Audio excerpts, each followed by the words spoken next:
here for coming and joining thousands of people throughout Canada to voice our strong opposition to the war in Iraq, the occupation of Palestine, and the policies of domination represented by George W. Bush.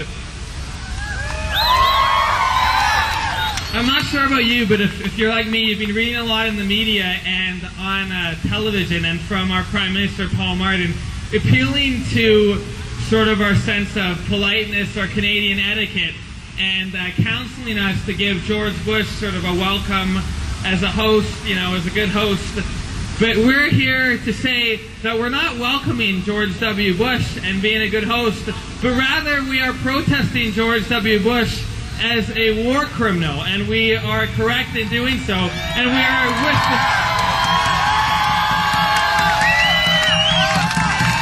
with the entire world with protesting George W. Bush rightfully as a war criminal.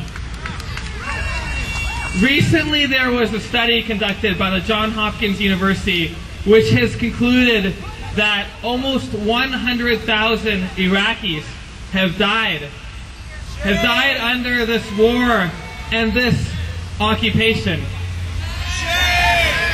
Furthermore, we've seen the images coming out of Fallujah, coming out of Abu Ghraib. We've seen the execution of wounded Iraqis in their mosque. We've seen the bombing and bombardment of hospitals in Fallujah. We've seen the torture and imprisonment of Iraqis. And what's plainly clear to us and the entire world is that George W. Bush and Halliburton and Dick Cheney are not welcomed in Iraq as liberators. Rather, they are occupiers, and there are people in Iraq fighting this occupation, and those are the people who we're standing with today. And it's that same moral imperative which allows us to demonstrate against those policies that we speak out in front of our own government. Our own government's decision to be involved militarily in Afghanistan. Our own government's involvement in the subversion of democracy and military occupation in Haiti. And we also need to remember that a crucial part of wars against people abroad is also racism and wars at home. And there's many people in Canada who are part of the Muslim and Arab community who've been vilified, who've had security certificates issued against them, who've been in some cases deported and imprisoned. And what we say to Paul Martin is that we stand for equal rights, not two-class citizenship. And we, in that vigor, we protest our own government policies as well as those of George W. Bush.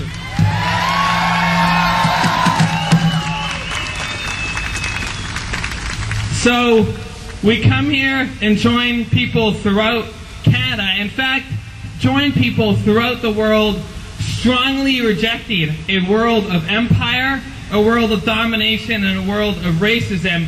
And let us strive to build one of cooperation, of justice, and peace. And I hope we continue to mobilize so we can defeat the warmongers. Thank you.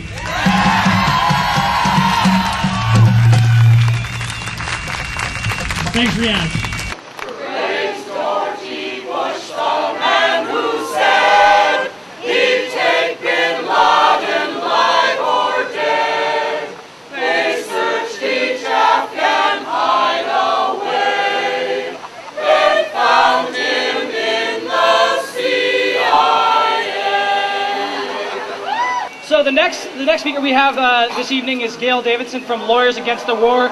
She's going to come up and she's going to talk about their efforts to try President George Bush as a war criminal, and I'm told she has some very good news for us. So here's Gail.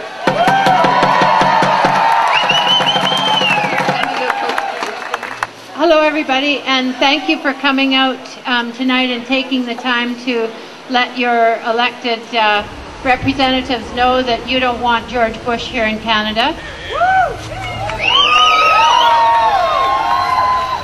The group that I belong to, Lawyers Against the War, wrote letters to a number of people, to Paul Martin, to the Minister of Defense, to the Minister of Justice, to the Minister of Immigration.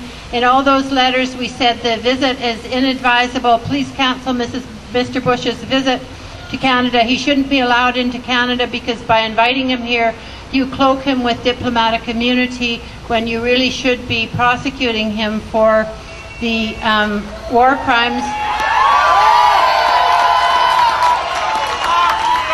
and crimes against humanity of which he stands accused. We got absolutely no response from any of the ministries or the Prime Minister's office except to say they had received our correspondence. We asked to meet with them. So we considered our other legal options. And today in the Provincial Court of British Columbia Criminal Division, we filed an information charging Mr. Bush with 7 counts under the Criminal Code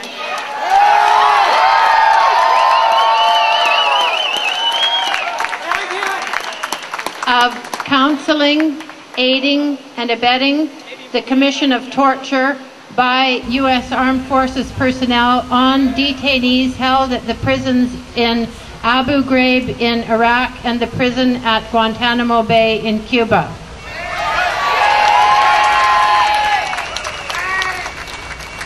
Now, I don't have any idea what will happen long term with that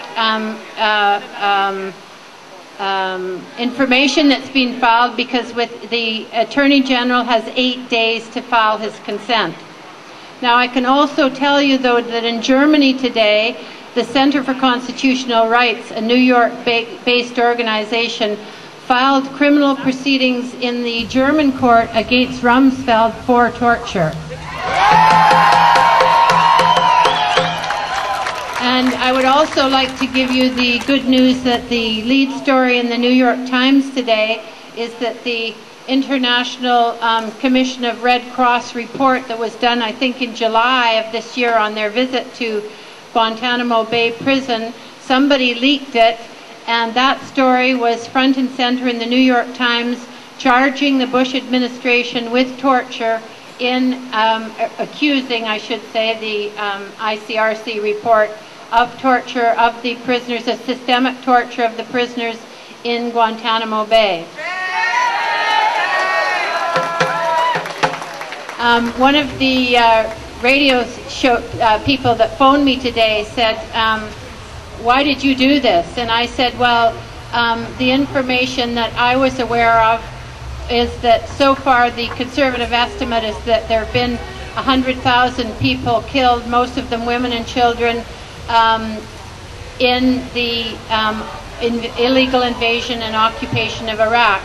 Scientists anticipate that even if all the bombing stopped today, there would be at least another 100,000 people die within the next year, just of the post-war conditions such as lack of potable water and so on. In fact, what has happened in Iraq with the death of all those people, the death of the destruction of the environment, is that a culture has been killed, the future has been killed. So I said, I'm a lawyer, so everybody has to do something, and I did. I'm doing what I can do as a lawyer, but I urge all of you people out there